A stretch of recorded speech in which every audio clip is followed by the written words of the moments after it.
नमस्ते सारें गी। मेरा नाम पीहू सिंह जम्बोल है। मैं 12वीं जमात government girl high secondary school च पढ़नी आं। ते जिस तरह तुसें सारें गी पता है कि साढ़े डोगरी कल्चर च मतियां गै चीज़ां होंदियां ने खाने दियां, जियां कि साढ़े चिल्ले आई गे, बब्बरू आई गे, म्हानी आई गेई, अम्बल आई गेआ, होर बी मतियां चीज़ां होंदियां ने, लेकिन इन सारे बिच्चों मिगी अम्बल गै मता शैल लगदा ऐ। ते अज्ज अ'ऊं अम्बल गै बनान लगी आं। ते आओ फ्ही अम्बल बनाने आं।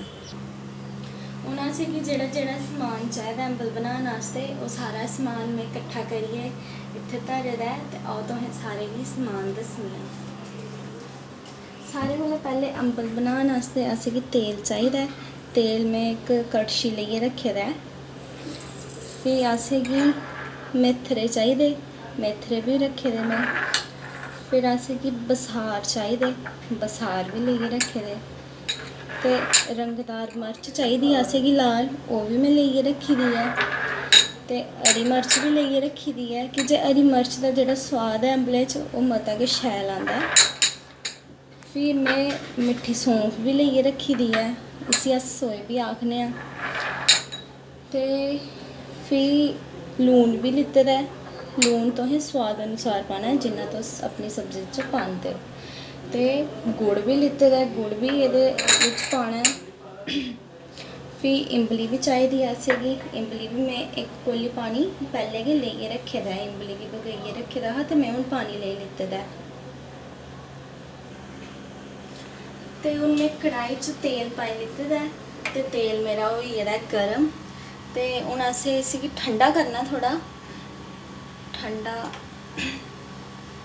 तेल साढ़ा थोह्ड़ा ठंडा होई गेदा ऐ। हून तेल साढ़ा होई गेदा ऐ ठंडा। ते ठंडा होई गेदा तेल ते असें एह्दे च पाने मेथरे। मेथरे असें अद्धा चम्मच पाने। इसी ठंडे तेल च असें इस करियै पाना कि जे असें इसी गर्म तेल च पाया ते मेथरे सड़ी जाने, ते जे सड़ी गे ते कौड़े लग्गने। हून साढ़े मेथरे होई गेदे लाल। ते हून असें एह्दे च अम्बल पाना ऐ, जेह्ड़ा अम्बल में पैह्लें गै कट्टियै रक्खे दा। कद्दू दिक्खो में पाई ओड़ेआ बिच्च। में छिलके दे समेत गै पाए दा कद्दू। जे थोआड़ा कद्दू थोह्ड़ा पक्की गेदा ते तुस एह्दे छिलके तोआरी लैएओ। मेरा पक्के दा नेईं ऐ ते में इसी छिलके दे समेत गै पाए दा ऐ।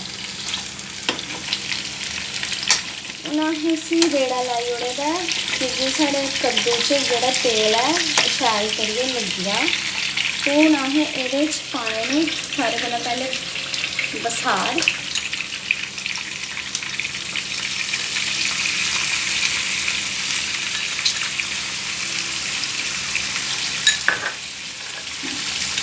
फिर पानियां मर्चां, लाल मर्चां।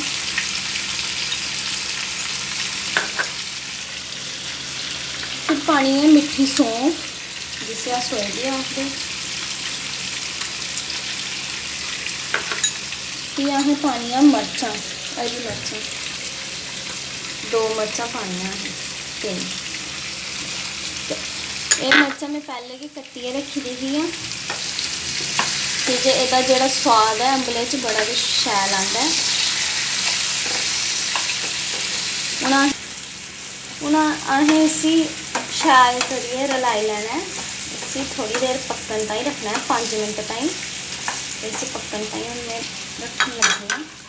इसी ढक्की ओड़ना 5 मिंट ताईं। गैस थोड़ी घट्ट करनी लो उप्पर, ते फिर असें इसी पक्कन देना ऐ। ते आओ हून अस अपने कद्दू दिक्खने आं कि एह् गले दा ऐ जां नेईं गले दा ऐ। असें इसी 5 मिंट धोड़ी छड्डी ओड़ेआ हा गलन ताईं। एह् थोह्ड़ा थोह्ड़ा एह् गली गेदा ऐ।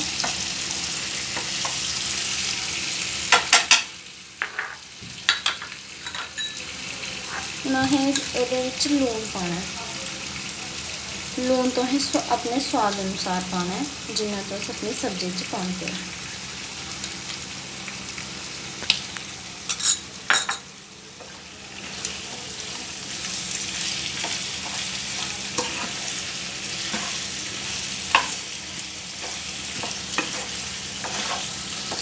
इसी हूँ शैल करिए रेड़ा देई ओड़ना इक दो। फिर एह्दे च गुड़ पाना असें, गुड़ में पीए रखे दा पैह्ले गै। मैं अद्धी टुक्कर लेती है गुड़ दी, ते मैं अद्धी टुक्कर पानी लगी एह्दे च। जे तुसें मिट्ठा ज़्यादा पसंद है तो तुस पूरी टुक्कर भी पाई सकते हो गुड़ दी, जे तुसें मिट्ठा ज़्यादा पसंद है। मैं अद्धी टुक्कर पाई है क्योंकि मिगी मिट्ठा मता पसंद नहीं है। तो मैं बिच हूँ गुड़ पाई ओड़े दा, ते हून असें एह्दा सेका घट्ट करना है कि जे सेका घट्ट रखना है, जे मता रखेआ ते जेह्ड़ा साढ़ा कद्दू है एह् सड़ी जाना है।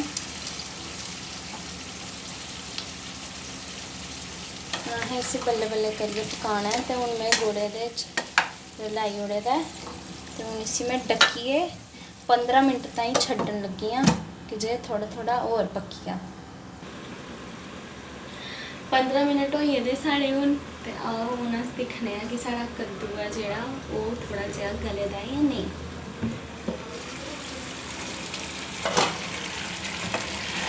जेह्ड़ा कद्दू है साढ़ा एह् थोड़ा थोड़ा गली गेदा है। ते हून असें एह्दे च पानी है इमली।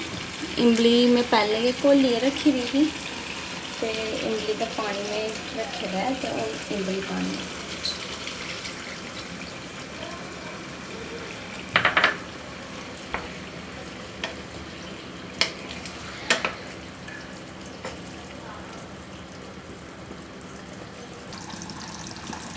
असें एह्दे च हून इमली पाई ओड़ी दी है, ते हून असें एह्दा सेका है जेह्ड़ा ओह् मता करी ओड़ना है। ते इसी मते रेड़े नहीं देने, जे मते रेड़े देगे ते एह्दा कड़ाह बनी जाना है। ते हून इसी में ढक्कन लगी, ते ढक्कियै इसी परतियै 15 मिनट ताईं छड्डना है कि जे थोड़ा थोड़ा पक्की जा। हून आओ अस दिक्खने कि साढ़ा अम्बल है जेह्ड़ा ओह् बनेआ या नेईं बनेआ।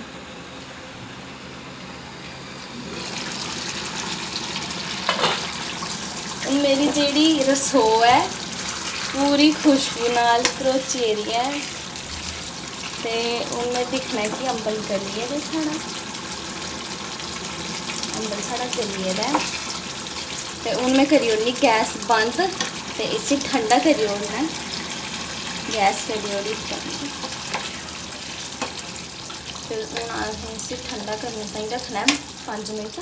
ते असें इसी अपने चौलें कन्नै ते दालें कन्नै परोसियै खाई लैना है। लाओ जी हून साढ़ा अम्बल होई गेदा त्यार, अम्बल जगह दा लंबड़। ते हून मैं एक मैसेज देना चाह्नी आं सारें गी।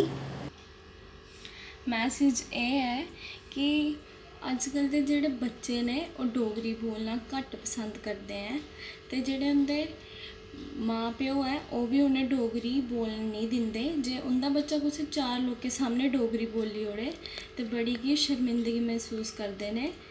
ते अजकल दियां जेह्ड़ी मावां ऐं ओह् अपने बच्चें गी हिंदी सखांदियां, अंग्रेजी सखांदियां, लेकिन डोगरी नहीं सखांदियां। डोगरी जे उं'दा बच्चा बोली ओड़े ते उ'नेंगी बड़ी शर्म आंदी है। मैं बस इ'यो चाह्न्नी आं कि जेह्ड़े साढ़े जम्मू दे बच्चे हैं ओह् डोगरी बोलन ते अपनी मात्तर भाशा गी पढ़ान अग्गें। ते उं'दे मां प्यो कोला इ'यो विनती है कि ओह् अपने बच्चें गी डोगरी बोलना सखान। नमस्ते।